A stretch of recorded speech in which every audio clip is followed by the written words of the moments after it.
Welcome to Midnight Affairs Tales, where secrets don't sleep. Tell us where you're watching from, then buckle up. And most important, never forget to subscribe to our channel. Starts now, Daddy. Please come get me. Mommy's mad again. The voice message was scratchy, weak, but unmistakably his son's. Daniel Reeves sat still in his dark apartment, the only light coming from his laptop screen and the blinking green dot of a smartwatch sync panel. The audio file was time-stamped at 9:37 p.m. 30 minutes ago. He hit play again. Please, Daddy. I don't like it when she drinks. I'm scared. Daniel didn't blink. His jaw tightened, and his hand hovered over the pause button, but never clicked. His thumb trembled slightly, barely, but not from fear. From focus. 6 months ago, right before his deployment, Daniel had wrapped that smartwatch around Noah's wrist. "This is just for you and me," he'd whispered. "Private line. Press this if you need me." Noah had nodded solemnly like he was being handed a secret mission. Back then, Madeline was different. Or maybe she wasn't, and Daniel just hadn't seen it. The divorce papers came 2 weeks into his mission in Qatar. Filed electronically. No warning, no explanation. She claimed long-standing emotional distance, unpredictable behavior, and concern for Noah's stability. He tried calling. She blocked him. He reached out to her sister, blocked again. By the time he landed back in Texas, Daniel's bank accounts were locked. His name was dragged through custody court, and Madeline stood crying on the courthouse steps with a lawyer and a local news crew. "I just want Noah safe," she'd sobbed. Daniel didn't speak to reporters.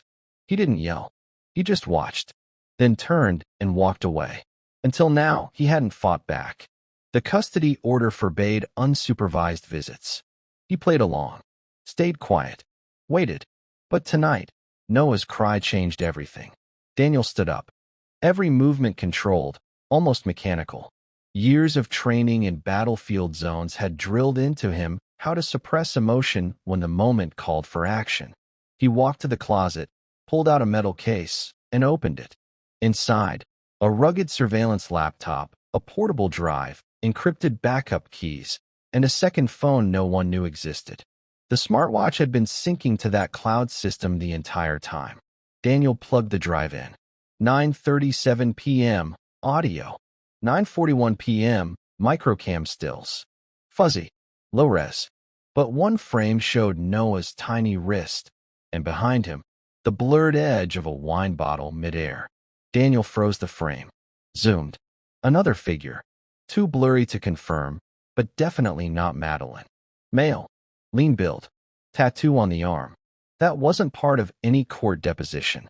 Daniel clicked a hidden folder labeled Safe House Alpha. Dozens of recorded sync logs, timestamps, auto backups, and location pings appeared. Last known location, 14 Clearfield Lane, suburban Dallas. That was not Madeline's listed residence. She'd moved Noah, without telling the court, without telling anyone. He closed the laptop, checked his sidearm, didn't pack it. This wasn't a military op. Not yet. He threw on a hoodie, grabbed his keys, and stepped into the Texas night. 14 Clearfield Lane. 11:13 p.m. Daniel parked across the street and killed the lights. He reached into the glove compartment and pulled out a small monocular scope, thermal calibrated. The house was 2 stories, fake stone exterior, with cheap landscaping and a black SUV in the driveway. Plates were registered to Madeline's new business partner, someone named Blake Monroe, an ex-finance guy turned life coach, with a string of deleted mugshots Daniel had already flagged in his files. Daniel scanned the upper floor. 3 heat signatures. One in the far left room, small, curled up. Noah. 2 others in the master bedroom. Too close. He looked down at his phone. Noah's smartwatch still pulsed green on the app, meaning it was connected, meaning it could still record. Daniel tapped a preset sequence. Live mic. Activated. Silence. Then faint voices through the car stereo. "Told you not to give him juice before bed." "Jesus, Maddie. You think I care? I have court in 2 days, and he still wants his daddy. You let him talk to him again?" A thud. Muffled footsteps. Daniel's fingers curled around the steering wheel. Maybe I should break that damn thing. I already tried. He hit it. Laughter. Then, just keep acting like the victim, babe. Judge lead it up. Daniel didn't move. But inside, something old and dangerous uncoiled in his chest. The kind of control you only learn in war zones, when panic serves no purpose and rage gets people killed. He turned off the mic, started the car. Drove off. 1:26 a.m., Daniel's apartment files. Names. Background checks. Court transcripts. All laid out in an ordered mess. He added a new name to the center of the board, Blake Monroe. Madeline had told the court she was living alone. No cohabitation. No new partner. And here Blake was, screaming at her child, sleeping in the same bed, mocking the system that had stripped Daniel of custody. Perjury. Custody violation. Emotional abuse. Daniel started pulling timestamps, syncing every smart recorded audio file from the past 30 days. Assembling an archive. He wouldn't go to the cops, not yet. First, he'd build the case. And when he was ready, he'd burn them. The next morning, Daniel was already awake before the sun crested over the Dallas skyline. He hadn't slept. Didn't need to. His mind was sharper than it had been in months, maybe years. On the kitchen table sat a perfectly aligned grid of open folders, photos, and printouts. On one half, Madeline Reeve, full background, employment history, custody filings, sworn court statements. On the other, Blake Monroe, who until 2 months ago didn't legally exist on any form connected to her. But now he was showing up in Noah's bedroom doorway, uninvited, unapproved, and undocumented. Daniel inserted the external drive into his laptop and clicked a folder marked Case, Pretext. Dozens of court exhibits appeared, screenshots of text messages, GPS logs from the smartwatch, autosave backups from when Noah's device had connected to unsecured Wi-Fi at that Clearfield house. Daniel's system had picked up metadata most people wouldn't notice. And in the middle of it all, one email. A Gmail draft Madeline never sent, but Noah's watch had accidentally captured on screen during an early sync. It was visible in a background screenshot when the child had been using the flashlight function. Daniel zoomed in on the blurry text. I just need full custody secured. After that, he's out. I don't care how the courts spin it. He'll crack eventually. PTSD, or whatever, use it. Daniel didn't look away. He saved the screenshot in a folder labeled Leverage. 11:47 a.m., downtown Dallas Family Law Court. Daniel stepped into the public records office. The clerk at the desk looked up, her eyes flicking to the military ID he calmly laid down. I need to pull all filings from case #4329. R. Reeves versus Reeves. Custody, divorce, deposition transcripts. Everything. You're the respondent? Yes. She hesitated. That case has sealed testimony. Only accessible with. Daniel slid over a signed court document he'd requested the moment he landed back stateside, an overlooked clause giving him access as co-parent until the final ruling. The woman scanned it. Nodded. 30 minutes. While he waited, Daniel looked over the public notice board. Custody cases, temporary orders, protective filings. Names. Dates. Patterns. He wasn't the only soldier who'd been dismantled by family court. But he'd be the one who fought back smarter. Back at his apartment, 2:35 p.m., he scanned every page from the court office. Most of it he'd seen before. But one thing had changed. In Deposition Addendum 3, dated just 2 weeks ago, Madeline claimed Daniel had become paranoid and controlling before deployment. Claimed he installed unauthorized surveillance devices on household electronics and had a history of obsessive behavior. Daniel's eyes narrowed. That wasn't just a lie, it was a setup.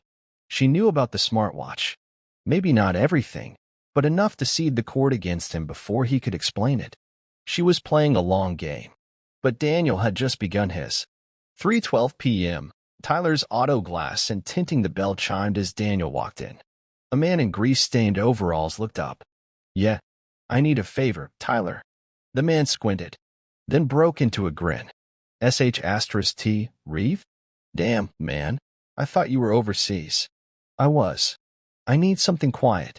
Tactical dash cam, front, rear, in cabin. Night vision. No sound unless triggered by keyword. Tyler raised an eyebrow. You expecting trouble? Daniel didn't smile. Just want to be ready this time. All right. I got a black kit in stock. Give me an hour. Daniel left the keys. He wasn't just watching anymore. He was recording everything. 6:47 p.m. Noah's school. The building was mostly empty. Daniel parked down the street, far enough to avoid raising flags, close enough to see the entrance. He wasn't here to breach custody. He was here to confirm a pattern. According to Madeline's sworn statements, she dropped Noah off personally every morning and picked him up by 3:30 p.m. But the dashcam feed Daniel reviewed that night told a different story. At 3:32 p.m., a black SUV pulled into the lot. Blake Monroe stepped out. He walked to the door, held up a parent badge. A teacher opened the door and waved. No Madeline in sight. She'd lied to the court again. Daniel froze the video and extracted the license plate. Blake was playing dad in public, and the system was letting him. 9:55 p.m., Daniel's apartment, a new wall of evidence had formed. Surveillance audio of Blake shouting, drinking, threatening Noah. Video proof of unauthorized cohabitation. School pickup logs contradicting sworn statements. A buried Gmail draft showing Madeline's intent to manipulate the custody system. Perjury in court documents. Daniel was almost ready. Almost. But he needed one more thing, validation. He picked up the burner phone and dialed. 3 rings. A click. You're not supposed to call this number. I know, but I need a third-party clinical. You still have my credentials? Yes. What's the case? Custody fraud. Emotional coercion. Possible endangerment. I need forensic analysis on synced recordings. I need legal-grade summaries. Clean. The voice paused. You're building a war file, aren't you? Daniel didn't answer, but the voice continued. Send me the files. You'll have it in 72 hours. 11:18 p.m., Madeline's Instagram. Daniel scrolled through a private archive account. Madeline had blocked him from everything, except he had access through a dummy profile she hadn't flagged. She wasn't careful. Her most recent story showed a champagne glass, celebrating fresh starts in cursive. In the background, a blurry mirror. Reflected in it? Blake, shirtless, in Noah's room. Daniel screen recorded the clip, saved it, added it to the war file. Noah's drawings were taped to the wall behind him. This wasn't just lies anymore. This was reckless, illegal, dangerous. 1:26 a.m., new entry logged. Operation Shield. He opened a fresh file. Label, Operation Shield. He would do this by the book, but on his terms. No violence, no threats, just cold, clear evidence. Enough to make a judge shake. Enough to make Madeline panic. Enough to expose everything. Step 1. Trigger the court's emergency review clause. Step 2. Link Blake's record to child endangerment. Step 3. Leak the right files to the right inboxes. Noah had cried out once. That would be the last time. Daniel pressed the power button. The screen went black. Tomorrow, the long game would begin. The smell of gasoline and leather drifted from the inside of Daniel's old truck as he pulled into the storage unit compound. Each row of metal doors looked the same, silent, locked, forgotten by most. But his unit was different. It was the one place Madeline never knew existed. He unlocked the door, pulled it up, and stepped inside. The air was colder than outside, dry and untouched. Rows of storage crates lined the back wall, each labeled from his previous deployments. Gear he had stashed, copies of case logs from early assignments, recovery tools, and one item that mattered now more than ever. A Pelican case the size of a mini-fridge. Inside, a high-resolution tactical drone, modified with a silent motor, night lens, and encrypted video uplink. It was not for combat. It was for surveillance. He knelt beside it, connected the uplink cable to his laptop, and ran diagnostics. Everything powered up without delay. The camera blinked to life. He could have requested a forensic investigator to tail Blake. He could have hired a private eye, leaked the files early, triggered a media scandal overnight. But that would only give them time to adjust their lies. Panic would make them hide the worst of it. No, this needed to be quiet, clinical, professional. Daniel was not hunting them for vengeance. He was collecting what the court needed but would never ask for. He was going to force the system to see what it had tried to ignore. He ran a quiet simulation flight from inside the unit. The drone responded perfectly. No noise. Smooth controls. Night vision feed was crystal clear. Later tonight, it would fly above the Clearfield house. It would record who was coming and going, which rooms the lights turned on in, when Noah was awake, and who entered his space when they should not. He could not afford assumptions anymore. He needed truth. And once he had it, he would not knock on doors. He would open them all at once, legally, with nothing but irrefutable proof. He packed up the equipment and closed the unit behind him. As he did, he texted a contact from his old detail, need confirmation on Monroe. Seal records. Real charges. Send through clean line. A reply came within minutes. Dirty record. Wiped twice. Real name. Bradley Monroe Keller. Assault charges in 2015 and 2018. Both mysteriously dropped. Sending docs. Daniel saved the PDF. His court file was growing fast. That night, he sat inside his truck on a side road near Clearfield Lane. The engine was off. The windows cracked just enough for air. He assembled the drone, checked the camera angle, and launched it into the sky. It lifted without a sound, vanishing into the trees. He watched the live feed on his tablet. The house came into view. Porch light glowing yellow. Backyard cluttered with empty beer cans and toy parts. Upstairs, 3 lights on. Downstairs, just one. He focused on the room to the right. That was Noah's. He recognized the blue bedsheets and the glow-in-the-dark stars still stuck to the ceiling, the ones he had put up the year before deployment. Noah was alone, sitting up, holding something in his hand. Daniel increased the zoom. The smartwatch. Still worn. Still lit. Still working. The boy looked toward the door. Flinched at something. Daniel switched to thermal overlay. Heat signatures showed 2 adults arguing in the hallway. The drone's mic picked up muffled yelling. You told me you were done drinking. I would not need to drink if you were not always here judging me. You want to raise this kid? Be my guest. But he cries all night, and he keeps talking about that damn soldier. A slam. Something shattering. Noah curled up under the blanket. Daniel locked the video feed. Time-stamped. Audio synced. Backed up to the cloud. He pulled the drone back without being seen.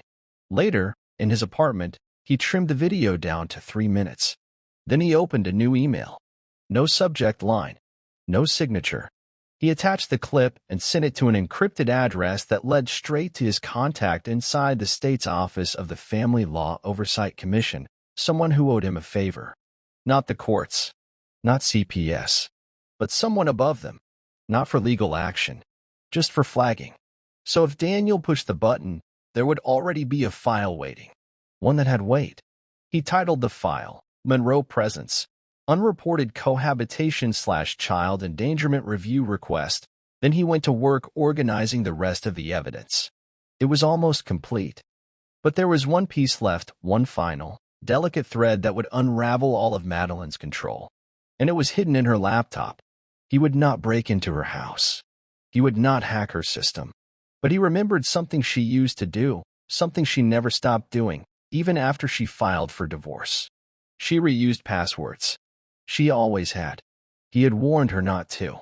Back when they were married, he had set up her Apple ID, her Gmail, even her old real estate logins. One password pattern. He took a guess. Typed it into a private credential recovery tool.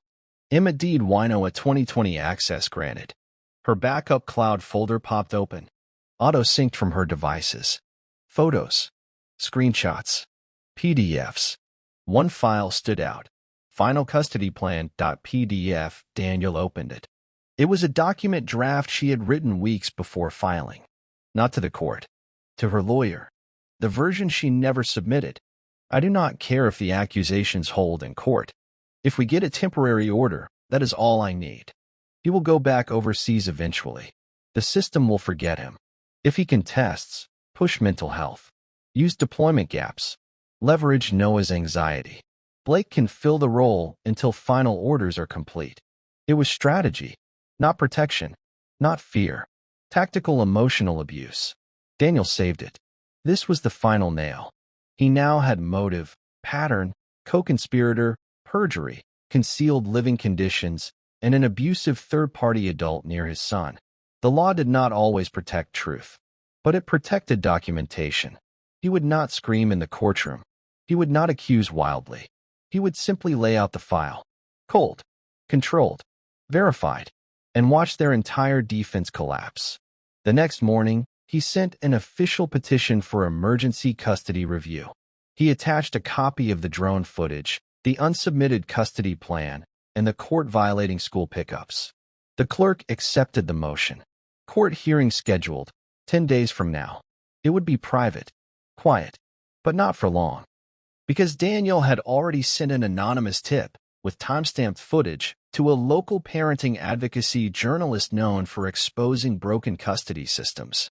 He knew they would not publish yet, not without court action, but they would be watching. And when the moment came, the exposure would not just be legal, it would be viral. Daniel sat in the parking lot outside a coffee shop 2 blocks from the courthouse, engine off, hands still on the wheel. He had just filed the emergency custody petition, but his mind was already 3 steps ahead. The court would not act unless cornered. They never did. He had given them evidence. Real, traceable, undeniable. But that was not enough. He needed leverage outside the system. Something that would twist the screws behind the scenes. Something that could not be buried under red tape or friendly judges. And he had it. The call came at 11:03 a.m. His secure line buzzed once, twice, then connected. "You got it?" Daniel asked. "Yes," the voice on the other end replied. "All 3 voicemail dumps, plus transcription matches. We also pulled speech patterns. The threats are clear. And legally clean? Absolutely. Metadata confirms time, device origin, and chain of custody. They cannot claim they were fabricated." Daniel closed his eyes for a moment. "Send it." An email landed in his encrypted inbox moments later. He opened the files and read the transcript. Each line hit like a hammer. "I do not care if he sees me in the room. Let him cry. He needs to learn. This soldier is done. He just does not know it yet. If the court ever finds out Blake hit him, I will say Noah made it up." Each quote had a time code, each one backed by Noah's smartwatch recordings. Daniel had reviewed them before, but hearing them officially transcribed, clean, formatted, irrefutable, made it real. The words were not slips of anger. They were calculated, weaponized. Daniel downloaded the transcript and embedded it into the master file. 1 hour later, he walked into a private office of a licensed child advocacy evaluator he had worked with once before. Off-book, military background, someone who had testified in federal custody reviews. She knew the stakes. She knew the system. She did not waste time. "I read the petition," she said, motioning for him to sit. "This is the kind of case that ruins reputations if it leaks. Are you sure you want to escalate it?" Daniel looked her dead in the eye. "My son is sleeping in a house with a man who has 2 sealed assault charges and screams threats behind closed doors. I have video, audio, and a documented custody violation. I am not escalating. I am protecting." She nodded slowly. "Then we do this clean. No emotion in court. No outbursts. You let the documentation speak. If the judge bites, it will move fast. I want a full home environment audit." She hesitated. "Do you have grounds?" "I have footage of Noah flinching every time someone walks past his bedroom. I have timestamps showing irregular sleep patterns. I have behavioral regression signs from his teacher's weekly progress report. I also have a photo of a bruise on his arm from 3 weeks ago." The evaluator froze. "You are sure it was not from a fall?" He told the school nurse he tripped, but his smartwatch recorded him whispering that Blake gets mad when he plays loud. That is enough to raise doubt. She opened her laptop. "I will file for an emergency audit and in-person observation. If we get approval, I can have an agent visit the property in 72 hours. I want to be present. You cannot be during the first check." Daniel's jaw locked for a second, then relaxed. Then make sure they know who they are walking into. That night, Daniel reviewed the anonymous press leak draft one more time. It was ready. The journalist had crafted a concise, non-accusatory post, just enough to stir attention. Custody conflict escalates in Dallas County after recordings from child's device allegedly capture off-record abuse and perjury. Full report pending. No names. No photos. Not yet. But the message was clear. They were being watched. And with the reporter's sources sitting on the same evidence as the court now had, the walls around Madeline were starting to shrink. Daniel scrolled through Madeline's social media again. She had stopped posting publicly, but friends of hers were tagging her in stories. One of them, a woman named Kendra, her co-worker, posted a group photo from inside a bar. Blake was there, holding Madeline by the waist. The caption read, "Glad you're finally free, babe. One more week, and it's official custody for good party popper." Daniel screen captured the image. Cropped. Saved. One more digital footprint to add to her false testimony. 3 days later, the home evaluation happened. Daniel was not allowed near the property, but he received the post-visit summary 48 hours after. He opened the report. Noah appeared physically healthy but socially withdrawn. Verbal interaction with mother was minimal. Child avoided eye contact when asked about daily routines. When questioned about the man currently living in the home, child hesitated. Described Blake Monroe as loud and not nice when he drinks. Environment shows signs of inconsistent structure. Bedroom contains age-inappropriate media. Disciplinary materials, wooden paddle, found in shared storage closet. Recommendation, supervised contact review. Secondary interview advised. Daniel closed the file. The blood in his veins ran colder now, but not with anger, with precision. It was almost time. At 5:34 p.m. that Friday, Daniel pulled into the family court parking lot. His hearing was scheduled for the following Monday, but he was not waiting for Monday. He had called for an unscheduled drop filing, a legal maneuver that forced the judge to review newly discovered material within 24 hours. He handed the clerk a sealed envelope. Inside, transcripts of all audio recordings.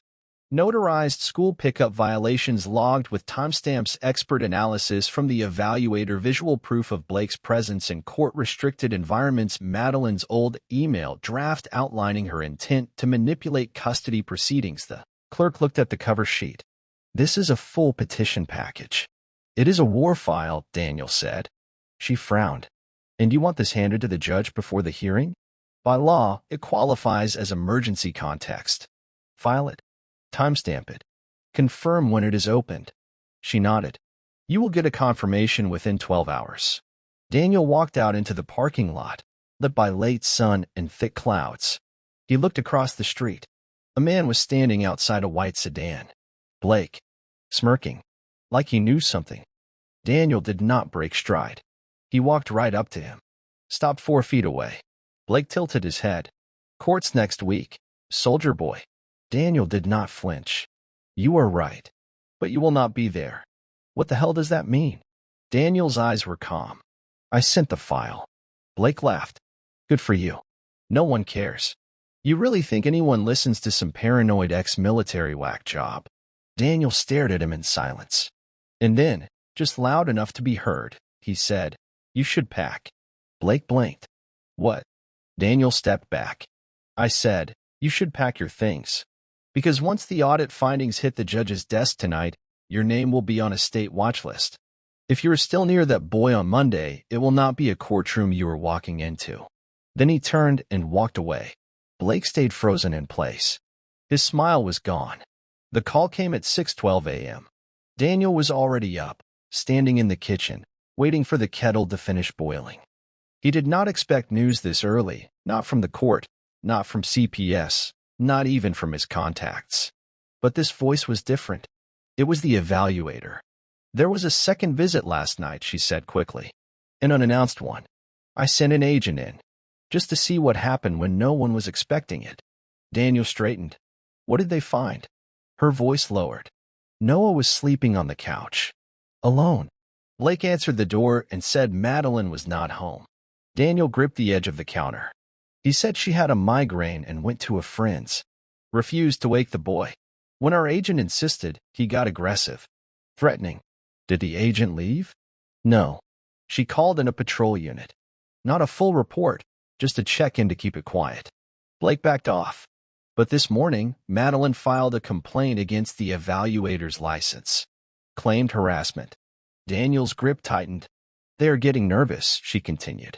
Which means they are going to push back. Hard. Let them, Daniel said. They do not know what is coming. 3 hours later, Daniel received an encrypted email from the background intel contact he had requested 2 weeks earlier. The one he had almost forgotten about.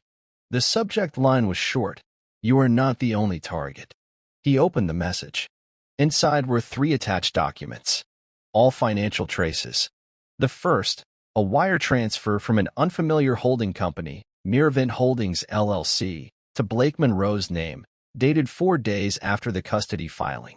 The second, a real estate deed, partially hidden by legal redactions, showing Blake's name co-signed as domestic partner for the Clearfield Lane property 3 weeks before the divorce was filed. And the third, the one that stopped Daniel cold, was a receipt for a private paternity lab. Requester, Madeline Reeve. Date, 1 month after Daniel deployed. Subject, Noah Reeve. Daniel stared at the document. He felt nothing at first, then everything all at once. He clicked the next file, the lab result. Probability of paternity, 0.00%. He closed the laptop. The room spun. For 10 long seconds, the air was silent. Then he stood up. Not with rage, not with grief, but with purpose. He pulled open the drawer where he kept the smartwatch audio logs. Found the one from 2 months ago. Played it. Noah's voice echoed softly. You were my real dad. Not like Blake. I told Mommy I want the soldier one back. Daniel listened to the words on repeat. Over and over. He had raised that boy, taught him to swim, held him through fever nights, sang to him in the truck when the storms were too loud. That boy was his, maybe not by blood, but by everything else that mattered. And now he understood the truth. Madeline had always known. She had hidden it for years, but she had waited to use it, weaponized it only when Daniel had been overseas, out of reach. She had filed for divorce the same week those results came in, not because of cheating, but because the truth gave her leverage. If Noah was not Daniel's biological son, custody would fall apart. The system would favor her, no matter what the boy wanted, no matter what Daniel proved. She had not just planned to win. She had planned to erase him. Daniel stood in front of the wall of evidence and stared at it with new eyes. It was not just about proving abuse. It was not just about defending his name. Now it was about one thing only, keeping that boy safe. And no DNA test was going to stop him. He picked up his phone and called the evaluator again. I want a formal psychological custody rebuttal added to the file. You will attach Noah's recorded voice statements. You will link it with the behavioral report from school. And I want one thing added to the official motion for the judge. What is that? She asked. That despite the paternity result, the child has an existing attachment bond consistent with sole custodial parenting. That separation would be psychologically harmful. You understand the court rarely sides with that argument. I am not asking, Daniel said. I am submitting the request. Legally. There was a pause. Then she said, Understood. I will have it filed today. That afternoon, Daniel sat outside the school parking lot in his truck, watching as the minutes ticked past 3 p.m. By 3:10 p.m., Blake's SUV had not shown. At 3:15, Madeline's car pulled up. She was alone. She walked up to the door with fast, stiff movements, like she had just finished a phone call that left her shaken. She spoke with the front desk woman for several minutes. Then a teacher appeared, holding Noah by the hand. The boy was holding a drawing. Daniel squinted through the binoculars. It was a stick figure, a soldier, a house, a sun. Then, just for a second, Noah looked toward the street. He saw the truck. He squinted, and then he smiled. Just barely. Madeline turned. Her eyes followed Noah's line of sight. She spotted the truck. Her expression broke. Panic. She scooped Noah up and rushed him into the car, slamming the door. Daniel did not move. He did not start the engine. He just watched her drive away. She knew. She could feel the walls closing now. That night, Daniel made the decision. The war file would no longer be just for court. He created 3 copies. One sent to his lawyer, one sent to the Office of Child Legal Advocacy, and the third to the reporter. This time, with permission to publish when the hearing started. He included one final line. This is not about custody. This is about a system that nearly buried the truth. The child's voice deserves to be heard before it is too late. The courthouse lobby buzzed with the usual low hum. Attorneys on phones, paralegals juggling folders, security guards pretending not to listen. But to Daniel Reeve, the noise faded the second he stepped inside. He had worn his full uniform, pressed, sharp, decorated. Not for intimidation. For clarity. Let the judge, the bailiff, and every observer see the man they had ruled against before they ever heard him speak. He walked with steady steps toward courtroom 4B. His lawyer, a quiet but lethal woman named Ellison Grant, waited at the bench. "You ready?" she asked, her voice low. Daniel nodded. "Opposing counsel already tried to delay this morning. Claimed you were retaliating." Daniel said nothing. He just handed her a flash drive. "What is this?" "New evidence. Timestamped." She plugged it into her tablet and scanned the folders. Surveillance. Audio logs. Paternity records. Transcripts. Noah's voice. The quote about Blake hitting him. And a newly recorded video just 36 seconds long. Ellison's eyes narrowed. "What is this one?" "Just watch it." She did. Her face froze. Then she closed the tablet. "We will open with that." Inside the courtroom, the lights felt hotter than usual.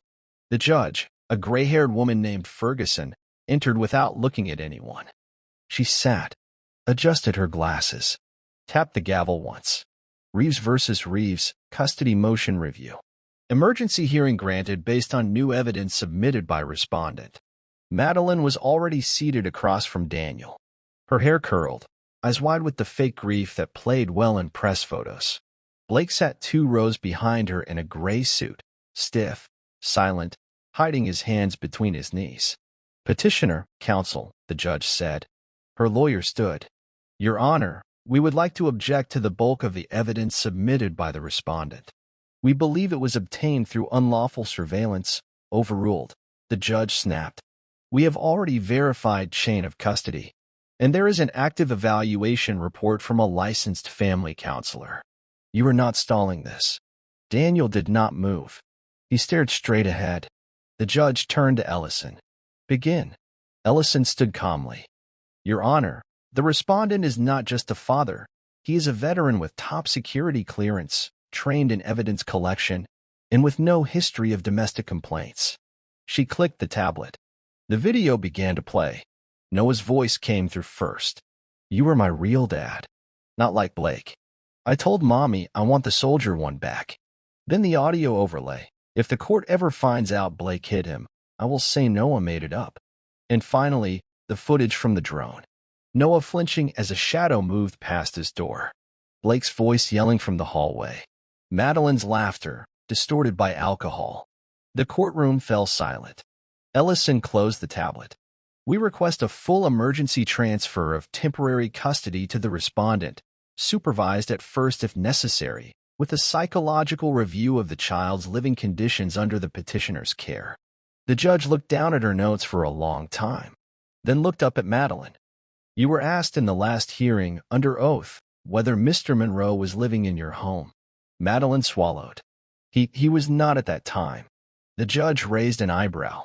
"And what about the child calling him not nice when he drinks? Or the object found in your hallway closet? The paddle?" Madeline's lawyer tried to intervene, but the judge silenced him with a hand. "Sit down," she ordered. Then turned to Daniel. "Respondent, do you have anything else to submit?" Daniel stood. "Yes, Your Honor." He opened a folder and handed it to the bailiff. The bailiff delivered it. Inside, the email Madeline had written months earlier, the one where she admitted she did not care about winning custody clean, that she planned to erase him. The judge read it. Slowly, carefully, then place the folder down. Petitioner, step forward. Madeline hesitated. She rose like she had been pulled by wires. Her expression cracked, just for a second, as she stepped toward the bench. "Do you deny writing this message?" the judge asked. Madeline looked lost. Cornered. "That was never sent. Did you write it?" Silence. "Yes," she whispered. The courtroom stayed quiet for 6 full seconds. Then the judge spoke, her voice colder than before. "Temporary custody is hereby transferred to the respondent for the next 60 days, pending psychological evaluation of the child's emotional well-being and a full independent investigation into the petitioner's living environment. Supervised visitation only. This court is not in the business of punishing veterans. We are in the business of protecting children." Madeline gasped. Blake stood up from the bench behind her. "Bad move." The bailiff was already in motion. "Sir, sit down." Blake did not. He moved fast. Toward Daniel. Toward the center aisle. Daniel did not flinch. But the second Blake crossed the first row, he was grabbed. 2 bailiffs, hard and fast, wrestling him to the floor. A flash drive fell from his coat. Daniel saw it. So did Ellison. She stepped forward and picked it up. "Your Honor," she said, holding it up. "This just dropped from Mr. Monroe's jacket. I suggest it be entered into record." Blake was cuffed, furious, yelling now. "You set me up. This is bullsh asterisk T." The judge turned to security. "Remove him. Now." Madeline stood frozen, tears on her face. Not the staged kind. The real ones. The kind that appear when the mask finally breaks. Later that evening, Daniel sat in the truck outside his apartment complex. He stared at the passenger seat. Noah was asleep. Seatbelt across his chest. Drawing in one hand. Crayon in the other. His head leaned against the window. The boy had not said much after court. Just held Daniel's hand tightly and asked if they could go home. Not his mother's home. Not Blake's. Just home. Daniel reached over and gently unbuckled the belt. He lifted Noah in his arms, carried him up the stairs. Each step felt heavier than the last, not from fatigue. From something else. Relief. Fear. Love. All tangled together in his chest like wire. Inside the apartment, he set Noah on the bed and pulled the blanket over him. Then he sat down on the floor against the wall. And finally let himself breathe. The morning after the court hearing, Daniel stood at the sink, rinsing out a coffee mug, watching Noah eat cereal at the table. The boy hummed a song Daniel did not recognize. Something from school, probably. He had a dinosaur sticker on his cheek. Milk on his chin. His feet kicked the chair legs while he spooned cereal with full concentration. This was what normal looked like. Quiet. Simple. And Daniel knew it would not last. Because court wins did not end wars. They just moved the battlefield. There was a knock at the door. Not loud. Not urgent. Daniel set the mug down. His hand automatically brushed against the holster clipped under the counter. He opened the door. Ellison Grant stood there. Not in corpswear. Not with her briefcase. She wore a black jacket and jeans, hair tied back, face serious. Daniel stepped aside and let her in. She looked at Noah, then turned to Daniel. "We need to talk." Daniel motioned toward the hallway. They stepped into the bedroom, closing the door gently behind them. Ellison handed him a flash drive. "It is from the one Blake dropped in court," she said. The judge allowed it to be scanned before sealing it under evidence. Daniel plugged it into the laptop. Inside was one file. Video format. Title, prime_05_conf. It opened to a grainy cell phone recording. A restaurant. Loud music in the background. Madeline sat at a table across from someone Daniel could not identify at first. Then the camera angle shifted. Daniel's blood chilled. It was his sister, Laura Reeve. Smiling. Laughing. Pouring wine into Madeline's glass. The audio cut in. "He will never see it coming," Laura said. "Danny thinks life is still black and white. Army code and fairy tales. We will crack that soon enough." Madeline laughed. "He is too clean. Too calm. But if I push the PTSD card again and get the DNA results to leak, it will break him," Laura finished. "Then you file for sole custody and freeze his pension. Simple. The video stopped. Daniel stood in silence. His heart did not race. His face did not change. But the world tilted sideways in a way he had not expected. Laura, the one who babysat Noah when Madeline worked weekends, the one who had hugged him in court, said, "Whatever you need, I am here." His own blood. Ellison's voice was low. We traced the flash drive's origin. Blake filmed it. Probably as leverage against Madeline in case things soured. But he never used it. Why would he? Because he never needed to, she replied. Laura was feeding them everything. Legal updates. Strategy. Even your location. Daniel sat down. I need a copy of this. You already have one, she said. But Daniel, if this gets submitted formally, it will torch everything. Family witnesses become poisoned. It makes your case look like a personal vendetta. He said nothing. Ellison stepped closer. You already won temporary custody. Do not start a second war unless you know why you are fighting it. Daniel closed the laptop. I do. 3 hours later, he drove to the edge of town. The road to Laura's house was quiet. Her property sat on a slope behind a line of trees, the kind of place built for silence. Her car was in the driveway. Curtains pulled. He parked and walked up the steps. No knock this time. He used the spare key from under the flower pot. She never changed it. Inside, the living room was cold. Pictures on the wall showed smiling faces. Noah, Laura, even old photos of Daniel and Madeline from years ago. He walked past them all and found her in the kitchen. She turned, startled. Daniel? Jesus, what are you? He held up the flash drive. You need to explain this. Her expression cracked. She looked at the drive, then at his face. Then she dropped her eyes. You were never supposed to see that, she whispered. Then why let Blake keep it? Why let him bring it to court? I did not know he had it. Do not lie to me, Laura. Her mouth opened, but no words came. Daniel stepped closer. I trusted you with Noah. You hugged me after deployment. You sat in court behind Madeline and said you were neutral. I was, she snapped, then caught herself. At first. But you were gone for so long. Madeline said you were not coming back, that you were thinking of re-enlisting again. And that gave her the right to erase me? She is not the only one who lost things, Laura said. You left us behind, Daniel. You act like you were the only one with scars. I lost my brother to war long before Madeline filed those papers. Daniel's voice was ice. Then why take her side? Why help her destroy me? You could have stepped away. But you helped her write the narrative. You fed her lines. You let her use my son. Laura looked away. Because I thought she would let me keep seeing him. Daniel stopped. Everything stilled. You helped her to get visitation? Tears filled her eyes. I do not have kids. I never will. Noah was the only one who ever looked at me like I mattered. She promised I could still be part of his life. I did not mean for it to go this far. Daniel turned and walked out. She did not follow. That night, he sat with Noah on the couch, a movie playing softly in the background. The boy leaned against him, sleepy, full from dinner. Daddy. Yeah, bud. Are we staying here forever? Daniel looked down at him. We are staying safe. That is what matters.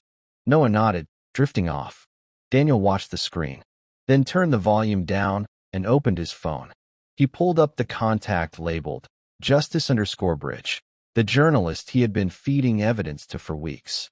He typed one line. The leak is bigger than we thought. Family involved. Releasing everything. Publish when the judge rules. Then he hit send.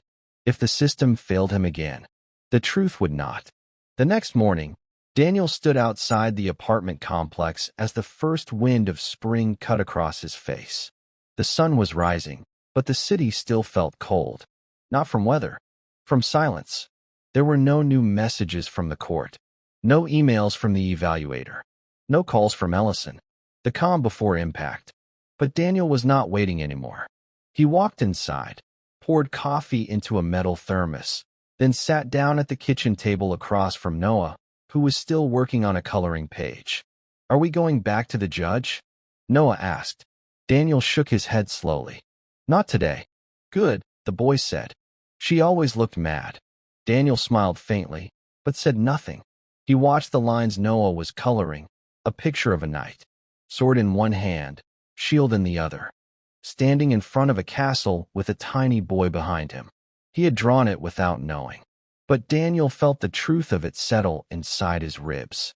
That afternoon, he drove Noah to his temporary school placement, a quiet Montessori campus out in the county, away from reporters, away from court gossip, away from Madeline's people.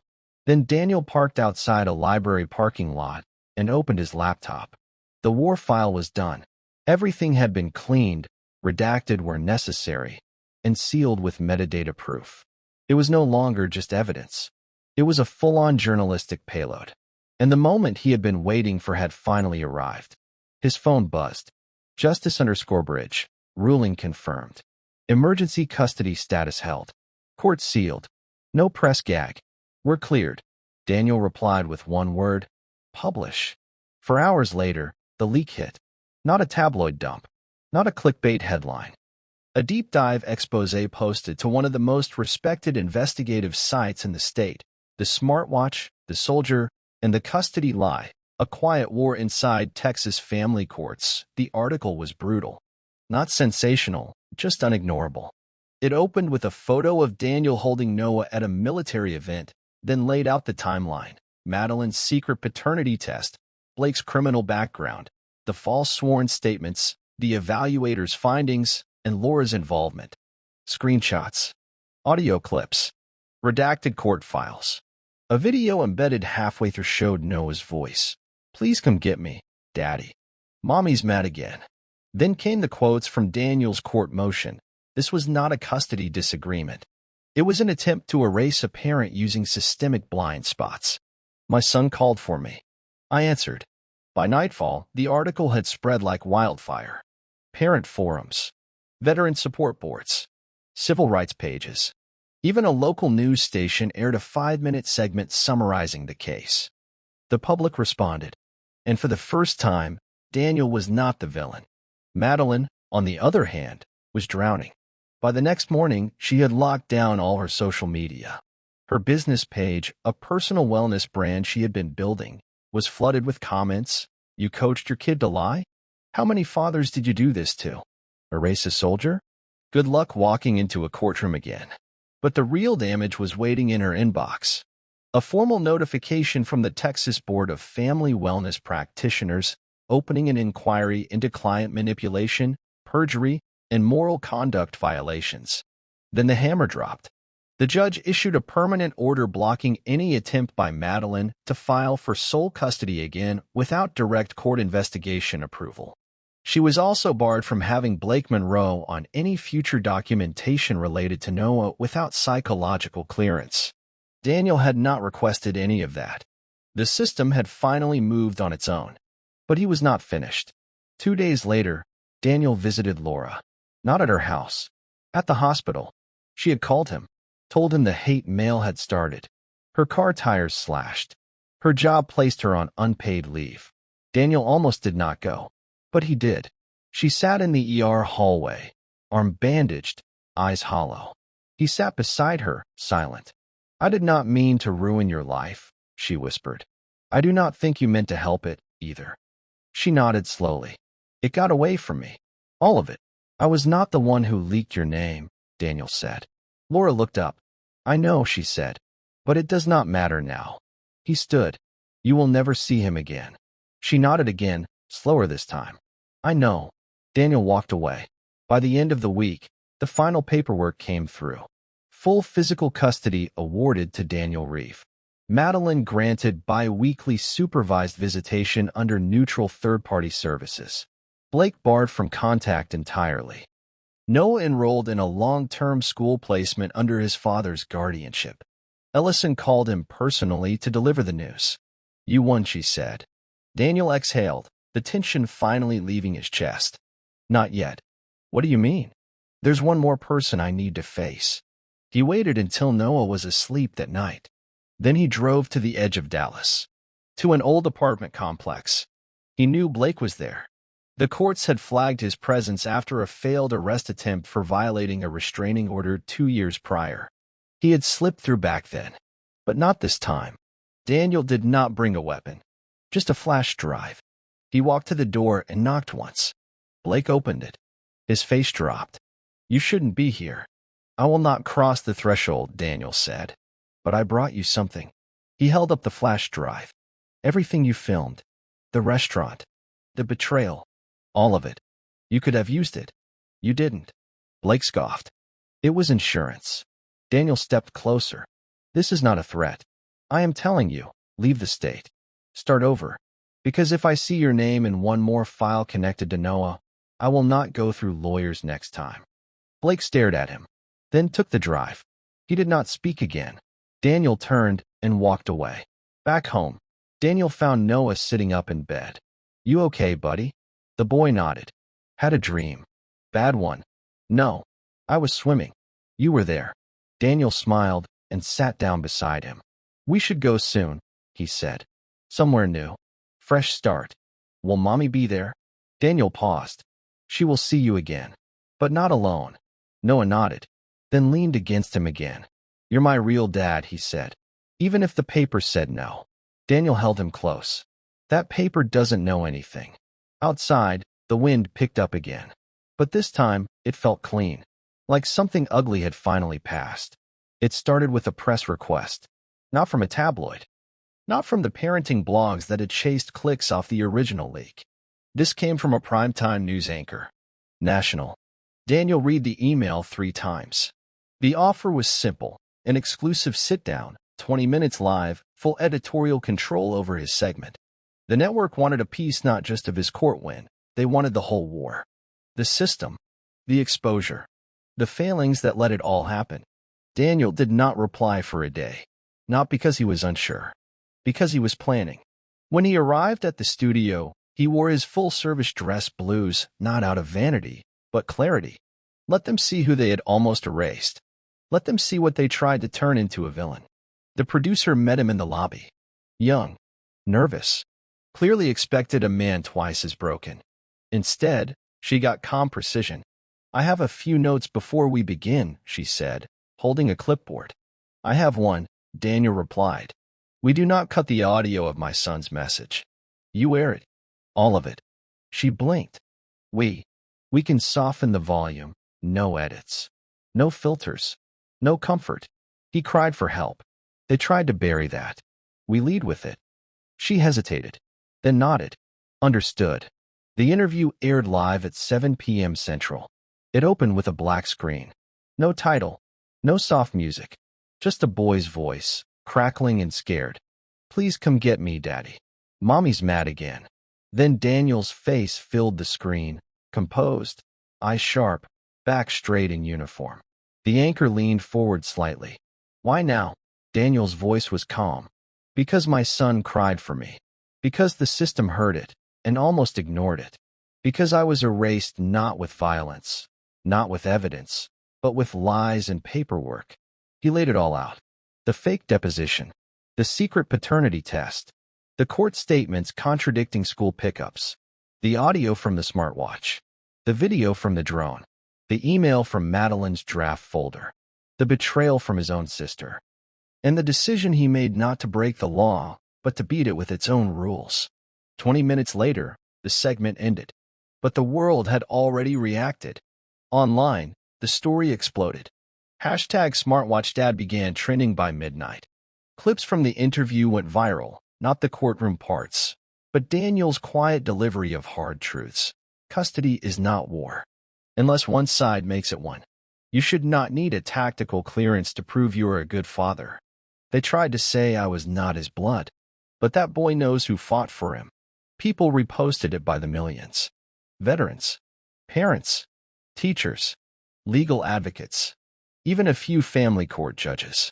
The real earthquake came 2 days later. A district court judge filed a petition with the state bar to formally investigate Madeline Reeve for perjury, witness tampering, and malicious litigation. The Texas Board of Wellness Practitioners followed suit. Her license was suspended pending full ethics review. Her brand partnership contracts dropped her. Public speaking bookings pulled out. And then Blake Monroe, who had already vanished after Daniel's last visit, was located in Kansas, arrested for an outstanding sealed assault warrant. He had violated his probation years ago. He would not be returning. Daniel stayed quiet during the storm. He deleted all his social media, ignored the press requests, refused podcast interviews. The point had been made. The truth had aired. Now came the only part that mattered, rebuilding Noah's life in peace. But peace does not come easy, because the last ghost still lingered. Madeline. And Daniel knew she would not go down without a final move. It came as a letter, not from her new attorney, delivered by courier. No return address. Daniel opened it at the table while Noah was asleep in the other room. Inside, a formal appeal. Madeline was filing for parental alienation damages, a desperate, last-ditch effort to claw back at Daniel using the very same system she had twisted for so long. The basis? Public defamation, media exposure, emotional separation from the child. Daniel read every line, and then he laughed, not from amusement, from clarity. She was done. The law had turned its back on her, and now she was trying to paint herself as the victim of the very storm she created. Daniel stood up, walked to the file cabinet, and opened the final drawer, the one labeled closure. Inside, a sealed envelope. He had prepared it months ago. A contingency file, audio recordings of Madeline's calls post-court, where she had cursed the evaluator, bragged about dodging a bullet, even joked about planting new lies to reverse custody later. He had not needed it in court. But now, he attached it to an email, addressed it to her lawyer. Subject line, Exhibit A, should you proceed, no body text. No signature, just proof. Let them read it.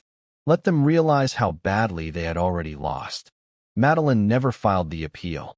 She moved out of state 2 weeks later. Supervised visits were scheduled via a third-party family mediator, but she missed the first 3, then stopped replying. Daniel logged every absence. The court did not have to intervene again. She had eliminated herself. Noah asked about her less each week, and Daniel never poisoned the air with lies. He told the boy what mattered, that people make mistakes, but they do not get to hurt us twice. 1 month after the interview aired, Daniel stood in front of his son's new school during pickup. He watched the gates open, watched Noah run out, laughing, backpack bouncing against his shoulders.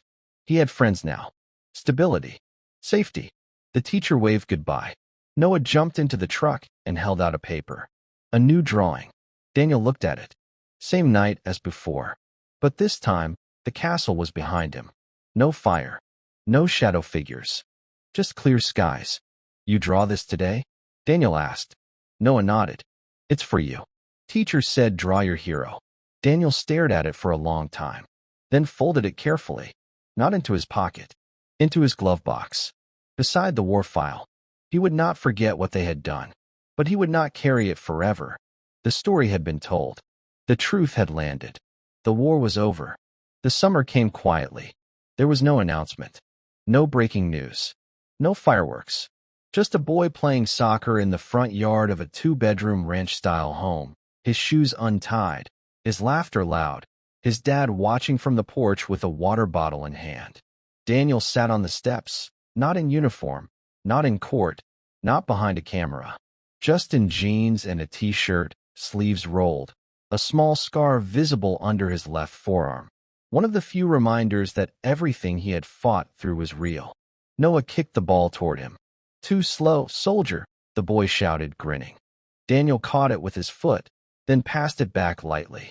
You're lucky I'm retired, he said. Noah darted across the grass like he had never once been afraid in his life. Like nightmares had never whispered through a smartwatch. Like courtroom silence had never followed his name. Daniel stood and walked down to the lawn. They passed the ball back and forth until dusk pulled the light out of the sky, and the cicadas started their nighttime chorus. 5 more minutes. Noah asked. Daniel glanced at the sky, then nodded once. 5. That weekend, Daniel took Noah to visit a small military museum in the city. It was not big, 3 floors, mostly photos, faded uniforms in glass boxes, old flags folded into sharp triangles. But on the 3rd floor, tucked behind a section labeled Families Who Served, a new panel had been added. A photo. It was not Daniel's military portrait. It was one taken 6 months ago, right after the court decision. Daniel in civilian clothes, kneeling beside Noah at his school's art fair. The boy had drawn a picture of my hero. It was a simple sketch, a man with a shield, standing in front of a little boy. A short caption under the photo read, "Father. Veteran. Survivor of custody abuse." Daniel Reeves stood for his child when the system tried to look away. Noah read the sign, his mouth slightly open. "Is that really there forever?" Daniel nodded. "I didn't even do anything," Noah said. Daniel looked at the photo. "Yes, you did. You told the truth." They stayed in front of the glass for a while. Other visitors passed quietly behind them. Some paused. Some recognized Daniel. No one said anything loud. No cameras came out. Just stillness. Respect. Daniel and Noah left a few minutes later, but the quiet followed them back home. Madeline never resurfaced. The supervised visit program reached out a few more times, then stopped. By the end of the year, she had missed 7 sessions. No reschedules. No explanations. The court declared her inactive. Her name no longer appeared on legal filings regarding Noah's schooling, health care, or travel. Daniel updated the records. He never used the word disowned. He never coached Noah on what to say. He just answered what was asked. Sometimes that was enough. One night, while tucking Noah into bed, Daniel paused at the doorway. The boy was already fading to sleep. The light from the hallway cut across the blanket. "Dad, yeah, I'm not scared at night anymore." Daniel leaned against the doorframe. "Why not?" Noah turned onto his side. "Because I know you'll come if I need you." Daniel stayed there for a few seconds, then walked over, pulled the blanket a little higher over his shoulder, and kissed the top of his head. "Sleep tight, bud." He turned off the light. The room stayed quiet, but no longer empty. Months passed. Daniel started teaching part-time at a security training center for former servicemen. The hours were flexible. The work was steady, and for once, he could come home by dinner every day. Noah joined a local soccer league. Started learning guitar from the neighbor's teenage son. He built a robot out of cardboard and rubber bands that actually moved across the kitchen floor. On the 1-year anniversary of the court victory, Daniel opened a sealed envelope from his safe. Inside, the original smartwatch. Dead now. The battery long gone. But the data had been preserved. Daniel had kept it for one reason. He wanted Noah to hear it when he was older. Not to relive the pain, but to understand what courage sounded like. Because it had started with a child whispering into plastic and wires, unsure if anyone would answer. And it had ended with a father burning down every lie that dared to stand in the way. The last loose end arrived in a plain envelope. No name. Just a P.O. box. Inside, a handwritten letter. It was from Laura. Daniel read it once. Then again. No denial. No justification. Just a few broken sentences. "I was wrong. I let jealousy speak for me when love should have. You saved him. I only hope you can forgive me." There was no return address. Daniel placed the letter into the fire pit in the backyard that night, watched it curl into ash, then walked inside and shut the door. No more ghosts. No more noise. On the second Father's Day since the case, Daniel and Noah spent the day fishing by a small lake a few miles out of town. No cameras. No microphones. Just a packed cooler, a beat-up tackle box, and the sound of water slapping gently against the dock. They did not catch anything that day, and it did not matter. Noah lay back on the dock, staring at the sky. "I want to be brave like you," he said. Daniel looked at him, then back at the water. "You already are." The sun dipped behind the trees. The light turned gold. Later that night, after Noah had gone to sleep, Daniel sat in the living room. The walls were no longer covered in files and court documents. No war boards. No surveillance photos. Just pictures now, real ones. The first soccer trophy. A birthday party with 2 neighbors and a sheet cake. A trip to the zoo where Noah wore a paper crown for no reason. Daniel leaned back in the chair, eyes on the ceiling. The house was still. Peace was not loud. It was earned. And now it had a name. The next morning, Noah came into the kitchen carrying a folder from school. Can you help me write this? Daniel took the paper. It was a class assignment. Write about someone who changed your life. He looked at Noah. You have someone in mind? The boy nodded, smiled, and pushed a crayon drawing across the table. It was Daniel again. This time, not in armor, not with a shield, just a dad, holding a little boy's hand. Above them, a sun with one big word written inside. Safe. Daniel looked at him. Noah grinned. Can we write it together? Daniel smiled. Yeah, we can. He pulled the paper close. And they started. She thought she had erased him. But the world remembers the truth now. Now, where are you watching from right now? Which country and city? Tell us in the comments below. It is always powerful to see how far a story like this can reach. If this story moved you, if it made you feel something, tap that like button to let us know. Share this video with someone who needs to hear it, maybe a friend, a parent, or someone going through their own quiet battle. And if you want more true, powerful stories like this, make sure you subscribe. You will not want to miss what comes next. Thank you for watching. We'll see you in the next one.